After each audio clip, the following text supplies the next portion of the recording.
2019 November నెల 6వ తారీఖు. ఈరోజు మురళిలోని మహావాక్యాలు తెలుసుకునే ముందు ఆత్మాన్న స్థితిలో ఉండి వినాలి. దానికి మనం చేయవలసిన సంకల్పము, నేను ఆత్మని, శాంతి స్వరూపాన్ని, శివ్ పరమాత్మ నా తండ్రి. బాబాతోటి టీచర్ అన్న సంబంధాన్ని కూడా జోడించాలి. దానికి మనం చేయవలసిన సంకల్పము, నేను ఈశ్వరీయ విద్యార్థిని, బాబా నాకు టీచరు. బాబాతోటి సద్గురువు అన్న సంబంధాన్ని కూడా జోడించాలి. దానికి మనం చేయవలసిన సంకల్పము, బాబా నాకు సద్గురువు, నేను మాస్టర్ సద్గురువును. బాబాతోటి జీవిత భాగస్వామి అన్న సంబంధాన్ని కూడా జోడించాలి. దానికి మనం చేయవలసిన సంకల్పము, బాబా నాకు జీవిత భాగస్వామి, నేను బాబాకి జీవిత భాగస్వామిని. సర్వ సంబంధాలు బాబాతో జోడించినప్పుడు బాబాను తలుచుకోవడం అన్నది సహజమైపోతుంది. సో ఈరోజు మొట్టమొదటి మహావాక్యంలో కూడా బాబా ఆ విషయాన్నే చెప్తున్నారు. సో బాబా ఏమంటున్నారంటే, మధురమైన పిల్లలు, ఎంత సమయం బాబా స్మృతి ఉంటోంది అని మిమ్మల్ని మీరు పరిశీలించుకోండి. ఎందుకంటే స్మృతిలోనే లాభం ఉంది, విస్మృతిలో నష్టం ఉంది అంటున్నారు.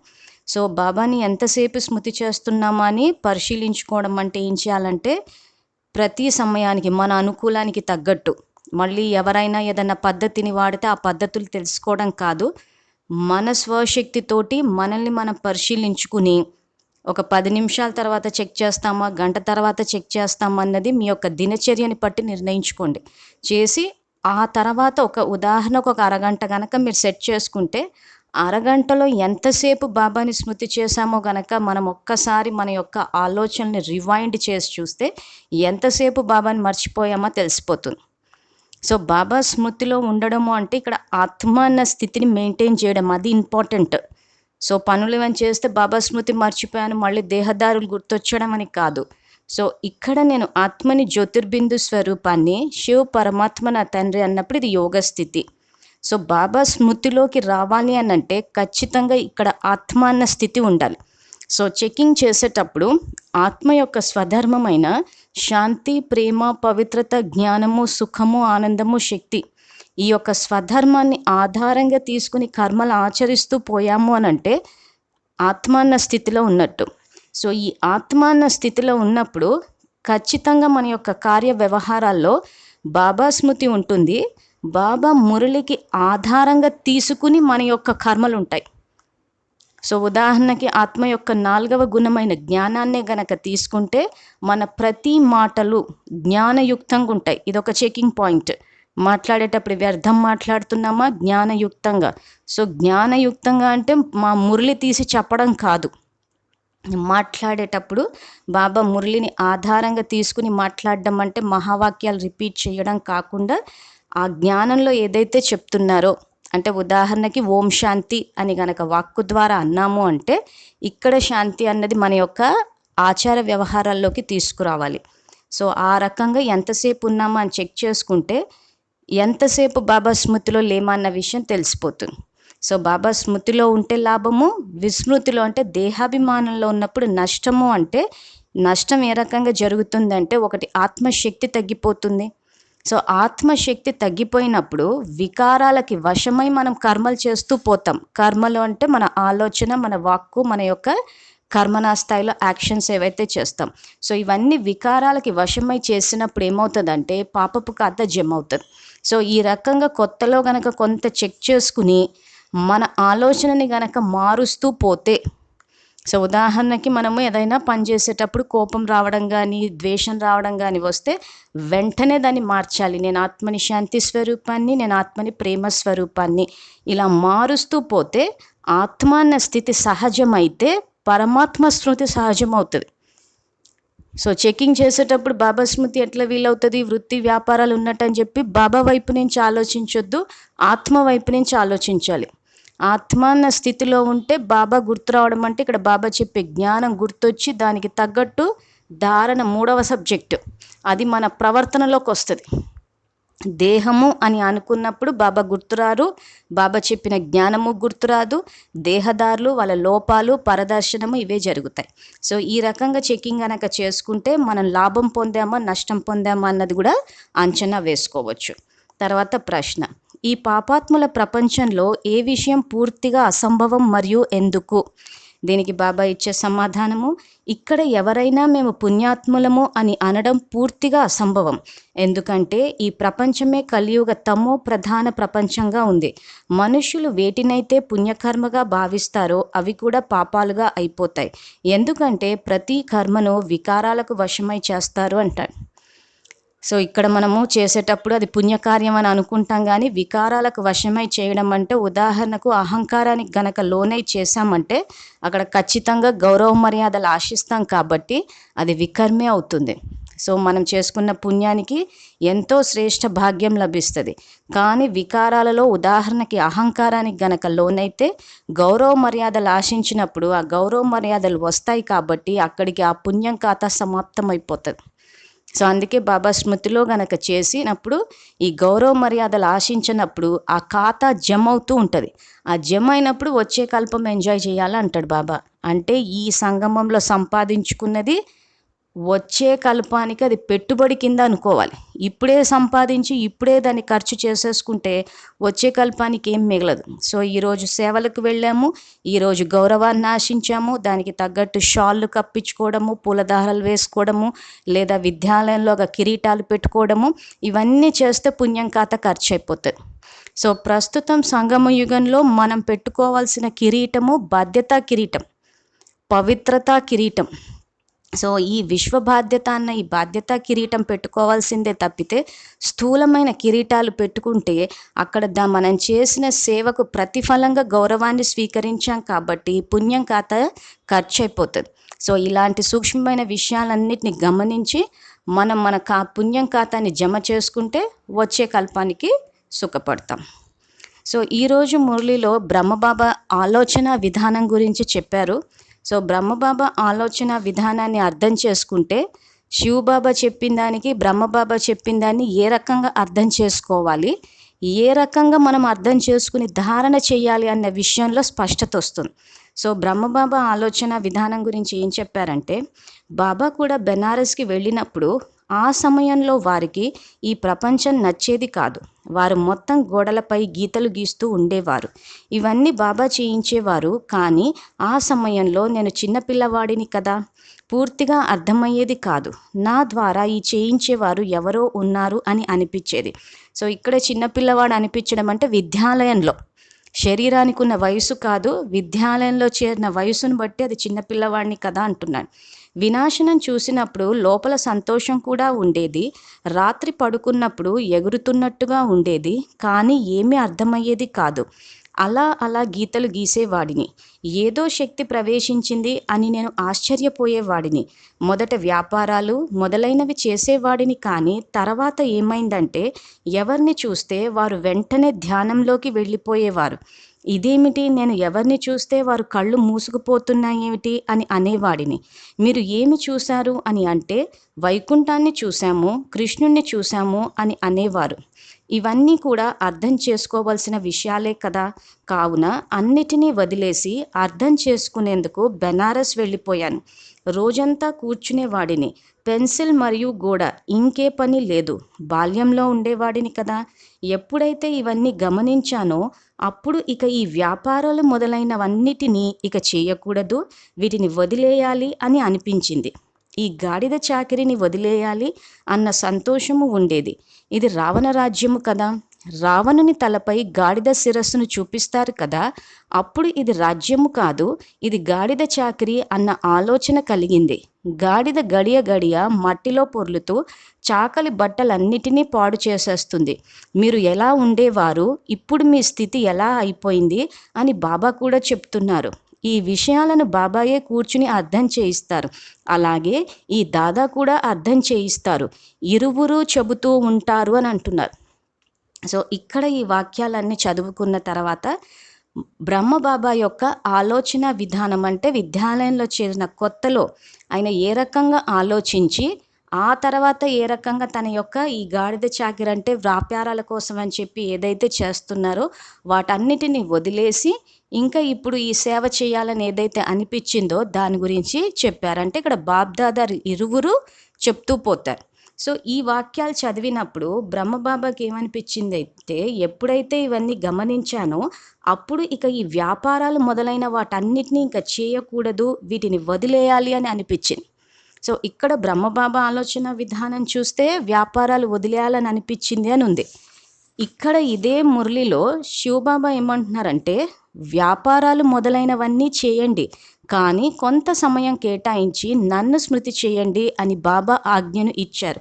మీ లెక్కపత్రాన్ని చూసుకుంటూ మీ లాభాన్ని పెంచుకుంటూ ఉండండి, నష్టపరుచుకోకండి. క్షణంలో లాభం, క్షణంలో నష్టం, మేము లాభం పొందామా లేక నష్టం పొందామా అన్నది వెంటనే తెలిసిపోతుంది. మీరు వ్యాపారస్తులు కదా, ఏ ఒక్కరో ఈ వ్యాపారంను చేస్తారు. స్మృతి ద్వారా లాభం ఉంది, విస్మృతి ద్వారా నష్టం ఉంది. ఇది మిమ్మల్ని మీరు పరిశీలించుకోవాలి అంటున్నారు. సో ఇక్కడ బ్రహ్మబాబా ఆలోచన విధానం చూస్తే ఇవన్నీ వదిలేయాలని అనిపించింది అంటున్నారు. ఇక్కడ శివబాబా మురళిలో ఆయన చెప్పే ఆజ్ఞ ఏంటంటే, వ్యాపారాలు చేయండి, కొంత సమయం కేటాయించండి అని బాబా ఆజ్ఞ అంటున్నారు. సో ఇక్కడ బ్రహ్మబాబా వదిలేయాలనిపించింది అంటున్నారు, శివబాబా ఆజ్ఞ ఇచ్చాను అంటున్నారు. సో ఏది కరెక్ట్ అంటే రెండు కరెక్టే. సో వ్యాపారాలు చేయడం కరెక్టా, వదిలేయడం కరెక్టా అంటే ఇక్కడ బాబ్దాదా ఇరువురు చెప్తారు కాబట్టి రెండు కరెక్టే. సో ఈ విధంగా మనం మురళిని అర్థం చేసుకుంటూ పోతే ధారణ అన్న సబ్జెక్టులో కన్ఫ్యూజన్ రాకుండా ఉంటుంది. సో ఇక్కడ ఏమైపోతుందంటే కొన్ని విషయాలు బ్రహ్మబాబా ద్వారా కూడా వచ్చాయి. సో ఇప్పుడు ఆయన వ్యాపారాలు వదిలేశారు, కానీ శివబాబా చేయమని చెప్తున్నారు. ఎలాగైతే రెండు కరెక్టే. ఈ రకంగా మనం మురళిని అర్థం చేసుకుంటే బాబా చెప్పే మురళికి బయట జరుగుతున్న దానికి ఇప్పుడు మనం ఏదైతే కన్ఫ్యూజ్ అవుతున్నామో, బాబా మురళిలో ఇలా చెప్తే విద్యాలయంలో ఇలా జరుగుతుందని ఈ కన్ఫ్యూజన్ అన్నది పోతుంది. సో ఇప్పుడు దీన్నే ఇంకొంచెం లోతుగా అర్థం చేసుకోవాలంటే, విద్యాలయంలో తెల్లని వస్త్రధారణ మీద ఏదైతే కన్ఫ్యూజన్ నడుస్తుందో, వైట్ డ్రెస్ వేసుకోవాలా వేసుకోవద్దా అని, ఇక్కడ శివబాబా మురళిలు కనుక తీసి చూస్తే 22 అక్టోబర్ 2016 2016 అక్టోబర్ నెల 22వ తారీఖు మురళిలో ఈ విద్యాలయంలో వస్త్రధారణతో సంబంధం లేదు అన్నారు. సో దానికి సంబంధించిన వీడియో కూడా ఈ శివ పరమాత్మ జ్ఞాన మురళి అన్న యూట్యూబ్లో అప్లోడ్ అయ్యి ఉంది. మురళి కూడా ఫోటో తీసి పెట్టాం. సో శివబాబా విషయానికి వచ్చేసరికి ఈ విద్యాలయంలో వస్త్రధారణతో సంబంధం లేదు అన్నారు. కానీ వైట్ డ్రెస్ ఎక్కడి నుంచి వచ్చింది అని అంటే బ్రహ్మబాబా వేసుకునేవారు. సో ఆయన కరాచీలో విద్యాలయాన్ని స్థాపించినప్పుడు ఆయన వైట్ డ్రెస్ వేసుకున్నారు, పిల్లలకి యూనిఫామ్ కూడా పెట్టారు. సో వైట్ డ్రెస్ వేసుకోవడం కరెక్టా, వేసుకోకపోవడం కరెక్టా అంటే రెండు కరెక్టే. అందుకే ఈరోజు మురళిలో బాబ్దాదా ఇరువురు చెప్తూ ఉంటారు అంటాడు. సో ఈ రకంగా మురళిని గమనించి చూస్తే శివబాబా ప్రతిదీ పిల్లలకు అనుకూలంగా పెట్టారు. పిల్లలకు కష్టం అనిపించే విషయం ఏది పెట్టలేదు. సో ప్రతీది పిల్లలకు ఏది సులువు అనిపిస్తుంది, సహజం అనిపిస్తుంది అని చెప్పి మన మురళిని కానీ, వస్త్రధారణ కానీ, ఆహార నియమాలు కానీ అన్ని పిల్లల ఫేవర్లోనే, అంటే పిల్లలకు అనుకూలంగానే పెట్టారు. ఆహార విషయానికి వచ్చేసరికి కూడా మనం ఏదైతే భయపడుతూ ఉంటామో, ఈ ఆహార నియమాలలో ఈ మాంసాహారము, మద్యపానము, ధూమపానము, ఉల్లి వెల్లుల్లి ఇవన్నీ భక్తిలోనే నిషేధించేశారు. ఇవన్నీ ఆత్మ మీద, శరీరం మీద వ్యతిరేక ప్రభావాన్ని చూపిస్తారు కాబట్టి భక్తిలోనే నిషేధించారు. సో జ్ఞానంలో మళ్ళీ కొత్తగా నిషేధించేది ఏమీ లేదు. సో జ్ఞానంలో విద్యాలయం ద్వారా శివ పరమాత్మ అవతరించి ఉల్లి వెల్లుల్లి మాంసాహారం వీటికి చెప్పాల్సిన అవసరం లేదు. సో విద్యాలయం స్థాపించి శివబాబా చెప్తున్న కొత్త విషయం ఏంటంటే, మీరు తినే ఆ శాకాహారము తమో ప్రధానము నాకు సమర్పించి అందులో శక్తిని నింపి సత్తోగా చేసుకుని స్వీకరించండి అంటున్నాడు. ఈ విషయం భక్తిలో చెప్పలేదు మనకి. భక్తిలో పరమాత్మకు సమర్పించామే కానీ మన స్థితి ఆత్మ అన్నది లేదు, అక్కడ విగ్రహాలకు సమర్పించాం. సో విద్యాలయంలో ఏం చెప్తున్నారు, చైతన్యమైన ఆత్మలోనే శక్తి ఉంది, జడ చిత్రాల్లో లేదు. కాబట్టి రాజయోగాన్ని అభ్యాసం చేయించారు మన చేత. చేయించిన తర్వాత ప్రకృతి యొక్క జ్ఞానాన్ని ఇచ్చారు విద్యాలయంలో. ప్రకృతి మీద జ్ఞానం మనకు భక్తిలో లేదు. భక్తిలో కూడా ప్రకృతిని దేవీ దేవతల కింద చూసేసి దాసికి పూజలు చేస్తూ పోయాం. జ్ఞాన మార్గంలో ఏం చెప్పారు, పంచతత్వాల పైన ఉన్నారు మీరు అధికారి ఆత్మలని చెప్పారు. సో ఈ ఆహారము, జలం అన్న ఈ పంచతత్వాలకి అధికారులు మనమే కాబట్టి మనమే వాటిని యోగశక్తి ద్వారా శుద్ధి చేసుకుని స్వీకరించాలి. అంటే ఇక్కడ భయపడాల్సింది ఏమీ లేదు. మరి ఈ ఉల్లి వెల్లుల్లి ఇవన్నీ ఎక్కడి నుంచి వచ్చాయి మరి పుస్తకాల్లో లేనప్పుడు అంటే బ్రహ్మబాబా వాళ్ళు శ్రీ వైష్ణవులు కాబట్టి వాళ్ళది మొదటి నుంచి జ్ఞానంలోకి రాకముందు నుంచే వాళ్ళ ఇంటి యొక్క పద్ధతి అది అదే విద్యాలయంలో వచ్చింది. సో ఆ రకంగా మన ఆహార నియమాలు భక్తిలోనూ నిషేధించారు, జ్ఞానంలో ముఖ్యంగా ఏది స్వీకరించినా పరమాత్మకు సమర్పించి ఏది ఆలోచించినా ముఖ్యంగా ఇక్కడ ఆహారం మీద కన్నా ఎక్కువ మన ఆలోచనల మీద గమనం ఉంచాలి. వాయుమండలం నుంచి ఏ ఆలోచనని స్వీకరించొద్దు. మనం ఆహారానికి సంబంధించి ఏదైతే బయట నుంచి ఏది స్వీకరించొద్దు అంటున్నామో ఇది వాయుమండలం నుంచి ఏది స్వీకరించొద్దు. ఎందుకంటే వాయుమండలం అంతా తమో ప్రధానం అయిపోయిందని ఈరోజు మొట్టమొదటి ప్రశ్నలోనే చెప్పారు. ఈ ప్రపంచమే కలియుగ తమో ప్రధాన ప్రపంచంగా ఉంది అంటున్నారు. సో వాయుమండలంలో తమో ప్రధానమైన ఆలోచనలు ఉన్నాయి కాబట్టి బాబా స్మృతిలో లేకపోతే వాటిని స్వీకరిస్తే ఆత్మ యొక్క శక్తి తగ్గిపోతుంది. మన గమనం అంతా అక్కడ ఉండాలి, ఆహారం మీద కాదు. అది చాలా చిన్న విషయం అది. సో ఇక్కడ మనం ఏదైతే శాకాహారం అని తీసుకుంటున్నామో అది పరమాత్మకు సమర్పించి తీసుకుంటేనే సాత్వికం అవుతుంది, లేకపోతే అది శాకాహారమే అవుతుంది. సో కాబట్టి బాబాకు సమర్పించేటప్పుడు నేను ఆత్మని జ్యోతిర్బిందు స్వరూపాన్ని, శివ్ పరమాత్మ నా తండ్రి అన్నప్పుడు ఇది యోగ స్థితి. ఈ యోగ స్థితిలో నేను ఆత్మని శాంతి స్వరూపాన్ని, నేను ఆత్మని పవిత్ర స్వరూపాన్ని, నేను నిరోగి ఆత్మని, ఇలా మనకి ఏ సంకల్పాలు కలపాలి అని అనుకుంటే ఆ సంకల్పాలు మనం గనక చేస్తే ఆ పృథ్వీతత్వమైన ఆహారం స్వీకరించినప్పుడు అప్పుడు ఆ ఆహారాన్ని స్వీకరించినప్పుడు సతో ప్రధానమైన ప్రభావమే పడుతుంది. మనం శాకాహారాన్ని గనక సాత్వికము అనుకుంటే సంకల్పాలు కలిసాయా లేదో చూసుకోవాలి. కాబట్టి ఆహారాన్ని చూసి కూడా భయపడాల్సిందేం లేదు. తండ్రి తోడుగా ఉన్నారు కాబట్టి పంచతత్వాలకు మనమే అధికారి ఆత్మలం కాబట్టి ఏదైనా మన యోగ శక్తితో మారుస్తూ పోవాలి. ఆ శక్తి బాబా మనకి జ్ఞాన యోగాల ద్వారా ఇచ్చారు. సో ఈ మురళి ద్వారా బాబ్ దాదాలు ఏదైతే చెప్పారో దాన్నే మనం పాటిస్తూ పోవాలి. సో మురళిలో చెప్పిన దానికి బయట విద్యాలయంలో జరుగుతున్న దానికి మనం పోల్చుకుంటున్నాం కాబట్టి కన్ఫ్యూజన్ వస్తుంది. సో ఇప్పుడు ఈ మురళి ద్వారా శివబాబా ఏం చెప్పారు, విద్యాలయంలో కొన్ని పద్ధతులు ఏ రకంగా వచ్చాయని మనకి అవగాహన ఏర్పడింది కాబట్టి బాబా మురళినే ఫాలో అవ్వాలి. మురళికి వ్యతిరేకంగా బయట విద్యాలయంలో ఏం జరిగినా కానీ వాటి వైపు మనం చూస్తున్నాము అనంటే ఆత్మ అన్న మొట్టమొదటి పాఠంలో పక్కా అవ్వలేదని అర్థం. ఆత్మ అన్న మొట్టమొదటి పాఠంలో పక్కా అయితే పరమాత్మ గుర్తుకొస్తారు, మన ఇల్లైన పరంధామము, ఆ తర్వాత సద్గతినిచ్చే ఆ సత్యోగం గుర్తొస్తుంది. ఎప్పుడైతే ఆత్మ అన్న మొదటి పాఠంలో పక్కా అవమో అప్పుడు బాబా చెప్పేదానికి బయట చెప్పేదానికి తేడా ఉంటే బయట జరిగేదాన్ని గ్రహించే అవకాశాలు ఎక్కువ ఉన్నాయి. ముఖ్యంగా భక్తి విషయానికి వచ్చేసరికి బాబ్దాదాలు ఇరువురు భక్తి సమాప్తమైపోయింది అన్నారు. విద్యాలయంలో ఒకసారి అడ్మిషన్ ఇచ్చేసిన తర్వాత శివబాబా భక్తి సమాప్తమైందన్నారు, బ్రహ్మబాబా కూడా భక్తి చేయడం మానేశారు. కానీ విద్యాలయంలో భక్తి జరుగుతుంటే మనం దాన్ని వైపు చూడొద్దు, మనము చదువు మీదనే ధ్యాస పెట్టాలి. సో దాని గురించే బాబా సత్యయుగానికి వచ్చేసరికి ఏం చెప్తున్నారంటే అర్ధకల్పం దేవతల రాజ్యం కొనసాగుతుంది, లక్ష్మీనారాయణలు 1, 2, 3 అంటూ తరాలు ఉంటాయి అని బాబా అర్థం చేయించారు. Edward the first, the second అన్నారు కదా, మొదటి తరము ఆ తర్వాత రెండో తరము అలా కొనసాగుతూ ఉంటుంది అంటున్నారు. సో ఇక్కడ నారాయణుడి రాజ్యం మొదలైనప్పుడు బ్రహ్మబాబా మొట్టమొదటి నారాయణుడు అవుతారు. ఆ బ్రహ్మబాబా తర్వాత ఎవరైతే ఆయన సంతానం లీగల్ హెయిర్స్ పుడతారో ఆ తర్వాత వాళ్ళను కూడా సింహాసనం అధిష్ఠించిన తర్వాత నారాయణుడనే అంటారు. అంటే మొత్తం సత్యయుగంలో 8 మంది నారాయణులు ఉంటారు. సో ఇప్పుడు బ్రహ్మబాబాకి నంబర్ 1 పొజిషన్ వచ్చేసింది కాబట్టి ఇంకా 7 పోస్టులు ఖాళీగా ఉన్నట్టు. తర్వాత కొత్త ఆత్మ ఏదైతే వస్తుందో తనకు దుఃఖము కలగజాలదు, ఇలా నియమంలో లేదు. ఆత్మ ఎప్పుడైతే సతో ప్రధానం నుండి సతో రజో తమోలోకి వస్తుందో అప్పుడు దుఃఖం కలుగుతుంది. లా కూడా అలా ఉంది అంటున్నాను. సో ఇక్కడ బాబా చెప్పదలుచుకుంది ఏంటంటే అంతిమంలో అందరూ వెళ్ళేటప్పుడు ఈ యొక్క పాపం ఏదైతే ఉందో దాన్ని పూర్తిగా భస్మం చేసే తీసుకెళ్తున్నారు. కాబట్టి కొత్త ఆత్మ ఏదైతే వస్తుందో అంటే పరంధామం నుంచి దిగినప్పుడు ఆత్మ యొక్క రికార్డ్ క్లీన్ ఉంది కాబట్టి ఏమంటున్నారు, కొత్త ఆత్మ ఏదైతే వస్తుందో తనకు దుఃఖము కలగజాలదు. మనం రిపిటేషన్ అని చెప్పి ఏదైతే భయపడతామో ఈ వాక్యాలు చదివితే అర్థమవుతుంది.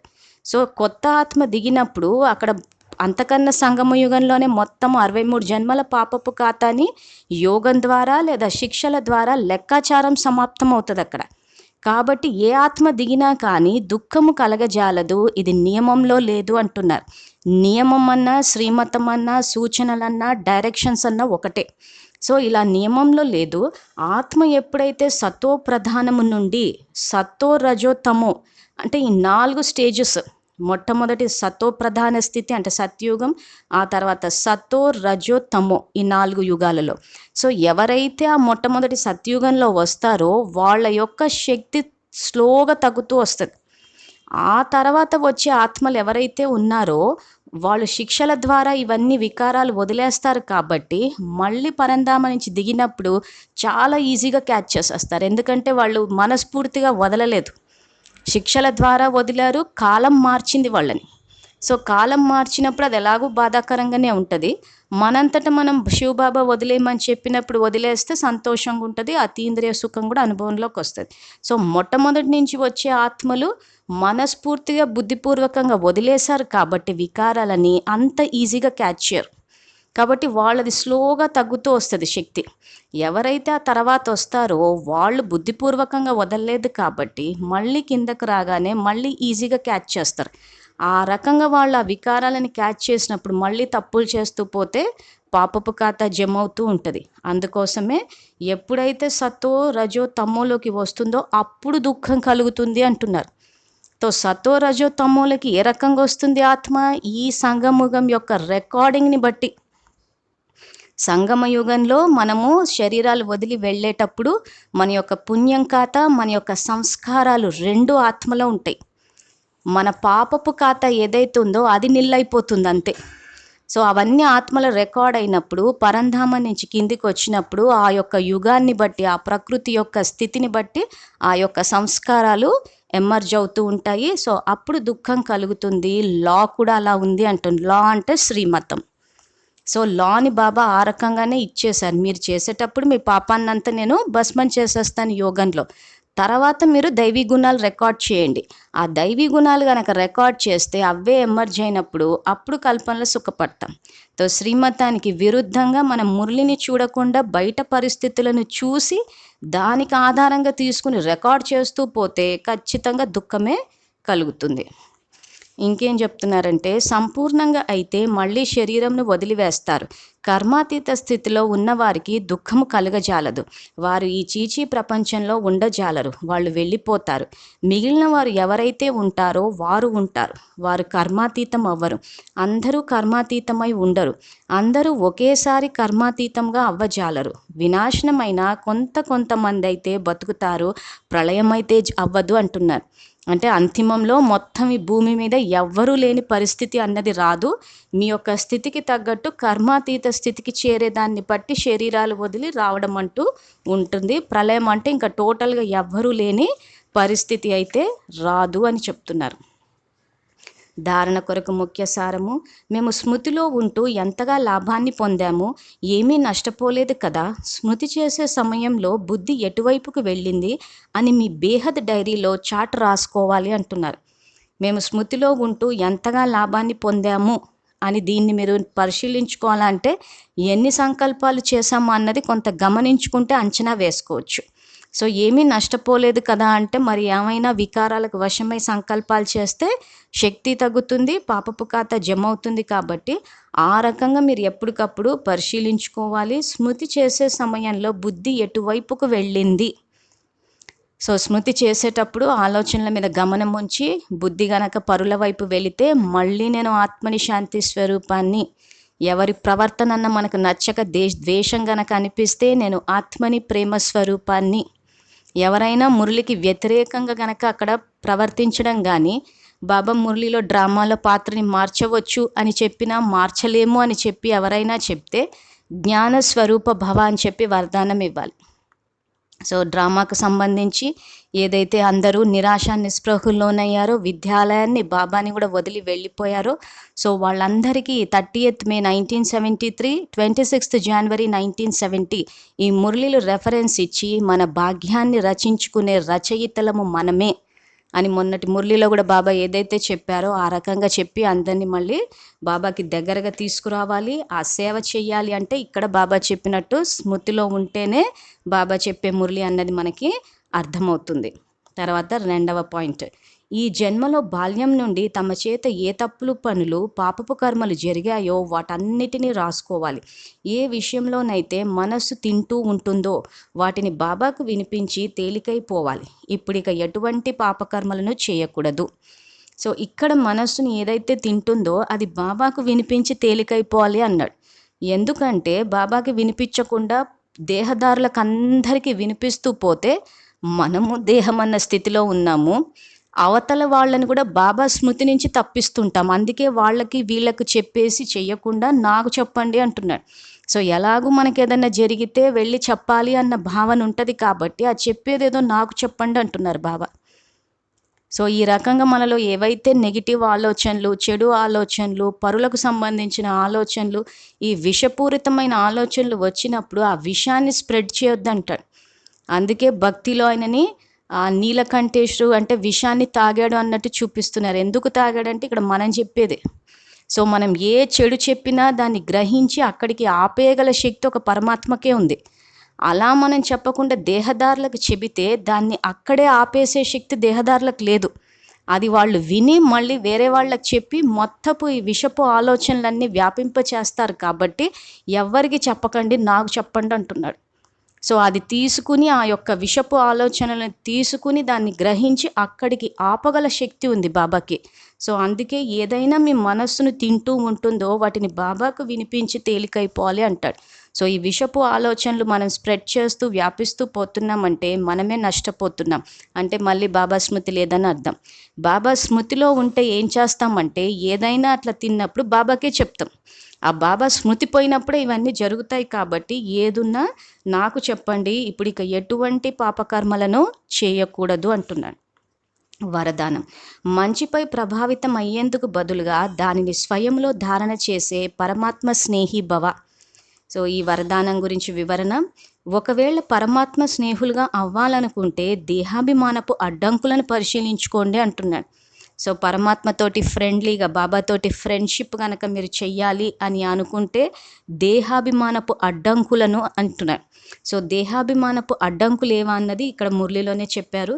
వీరు చాలా బాగున్నారు కావున కాస్త దయ వస్తుంది అని చాలామంది పిల్లలు అంటూ ఉంటారు. సో ఎవరైనా మంచితనంతో ఉంటే అప్పుడు దయ కలుగుతుంది. అంటే ఎప్పుడు దయ కలుగుతుంది? మనం చెప్పినవన్నీ వింటేనే మనకు దయ కలుగుతుంది. మనం ఏదైనా చెప్పినప్పుడు వాళ్ళు వినకపోయినా, వాళ్ళు కాదు అన్నా కానీ వెంటనే కోపం వస్తూ ఉంటుంది. కాబట్టి ఇది ఇంకొక చెకింగ్ పాయింట్. నేను చెప్తాను, నువ్వు విను అన్నది ఇప్పుడు ట్రెండ్ అయిపోయింది. సో అలా కాకుండా ఇక్కడ ఏమంటున్నారు, మీరు చాలా బాగున్నారు, కాస్త దయ వస్తుందని చాలామంది పిల్లలు అంటారు. కొందరి శరీరాలపై ఆకర్షణ కలిగితే కొందరికి కొందరి గుణాలు లేక విశేషతలపై ఆకర్షణ కలుగుతుంది. సో ఎవరినైనా మనకు చూడాలనిపిస్తుంది, వాళ్ళని చూడలేక చాలా రోజులైంది మిమ్మల్ని చూసి అనంటే ఇక్కడ ఏంటి, శరీరాల మీద ఉన్న ఆకర్షణే అంటున్నాడు. లేదా వాళ్ళలో ఉన్న గుణాలు లేదా విశేషతలు వీటిపైన ఆకర్షణ కలుగుతుంది. కానీ ఆ విశేషతను లేక గుణాన్ని ఇచ్చేవారు ఎవరు? ఎవరైనా మంచివారుగా ఉన్నట్లయితే మంచిని ధారణ చెయ్యండి, అంతేకాని ఆ మంచికి ప్రభావితమైపోకండి. అతీతముగా మరియు తండ్రికి ప్రియముగా అవ్వండి. అటువంటి ప్రియమైన వారు అనగా పరమాత్మ స్నేహి పిల్లలు ఎల్లప్పుడూ సురక్షితంగా ఉంటారు అంటాడు. సో ఈ వరదానాన్ని ఈరోజు మొట్టమొదటి మహావాక్యానికి గనక కలిపి చూస్తే బాబా స్మృతిలో ఉంటే లాభము, విస్మృతిలో ఉంటే నష్టము అంటాడు. సో ఇప్పుడు ఈ వరదానాన్ని ధారణలోకి తీసుకురావాలి. ఏ వ్యక్తులనైనా మనం చూడాలనిపిస్తుంది, వాళ్ళు ఎలా ఉంటారు, వాళ్ళలో విశేషతలు చూసి ప్రభావితం అవ్వడము, ఇవన్నీ చేస్తున్నామంటే బాబా స్మృతి పోయిందని అర్థం. సో ఎవరిలో ఏది ఉన్నా అది వాళ్లకు తండ్రి ఇచ్చిన విశేషత. సో తండ్రి వాళ్ళకే ఇవ్వడము, ఇంకొకరికి ఇవ్వడం అంటూ ఉండదు. ఆయన అందరికీ ఇస్తారు. ఖజానా తెరిచే పెట్టానన్నారు. కొంతమంది పిల్లలే తీసుకుంటున్నారు అది. అందుకే ఇక్కడ వ్యాపారం చేసేటప్పుడు కొద్దిమందే చేస్తారంటున్నా. ఆ కొద్దిమందే ఎందుకు చేస్తున్నారంటే వాళ్ళకి సబ్జెక్ట్ అర్థమైంది కాబట్టి. సో సబ్జెక్ట్ అర్థం అవ్వాలి అంటే బాబా స్మృతిలో ఉండాలి. సో సబ్జెక్టు అర్థం అంటే బాబా స్మృతి ఒకటి, తర్వాత బయట పరిస్థితులను చూసి ప్రశ్నలు వేసుకోవడం మానేయాలి. ఎందుకంటే బాబ్దాదా ఇరువురు చెప్పారు, వాళ్ళు ఏది చెప్పారో అదే కరెక్ట్, అదే ధారణ చెయ్యాలి. దాన్ని బయట పోల్చుకుంటూ ఉంటున్నాము అని అంటే కూడా బాబా స్మృతి పోయినట్టే. బాబా ఒకసారి ఇది పద్ధతి అని చెప్పిన తర్వాత అది కరెక్టా కాదా అని ఆ ప్రశ్న రాకూడదు. ఆ బయట చూస్తున్నామంటేనే మనకు మురళి మీద డౌట్ వచ్చినట్టు.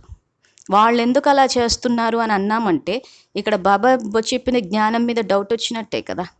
సో కాబట్టి ఎవరికి వాళ్ళు సూక్ష్మంగా పరిశీలించుకొని చూడండి. ఇక్కడ ఎవరి శరీరాలు కానీ, గుణాలు కానీ, విశేషతలు కానీ అన్నీ తండ్రి ఇచ్చిందే కాబట్టి తండ్రి స్మృతిలో ఉండాలి. ఆ రకంగా ఉంటేనే మీరు పరమాత్మతోటి ఆ ఫ్రెండ్షిప్, పరమాత్మ స్నేహిభవ అంటున్నాడు. ఆ బాబాతోటి ఫ్రెండ్షిప్ చేయగలము. బాబా మనకి ఫ్రెండ్ అవుతారు. ఇప్పుడు సంగమ యుగంలో బాబా గనక మనకి ఫ్రెండ్ అయితే కల్పమంతా ఆ ఫ్రెండ్షిప్ని మెయింటైన్ చేస్తాడు.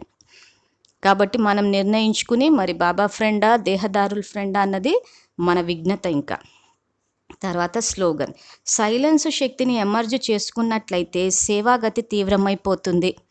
సో ఇక్కడ సేవలో తీవ్రత రావాలి అంటే సైలెన్స్ శక్తి, దీన్నే శాంతి శక్తి అంటారంటే మన ఆలోచనల యొక్క తీవ్రత 25-30 నుంచి సత్యోగం స్టాండర్డ్స్ 7 to 8 ఆ స్టాండర్డ్స్ వరకు గనక మన ఆలోచనని గనక తగ్గించగలిగితే అప్పుడు సేవాగతి తీవ్రమైపోతుందంటే మన ఒక్కొక్క సంకల్పానికి శక్తి వచ్చి మన ప్రతి సంకల్పం సిద్ధిస్తూ పోతుంది. కాబట్టి సేవాగతి తీవ్రమైపోతుందంటే ఏది చేసినా సఫలతే, ఏ సంకల్పం చేసినా అక్కడ మనకి సఫలత, రిజల్ట్ అన్నది కనిపిస్తూ ఉంటుంది.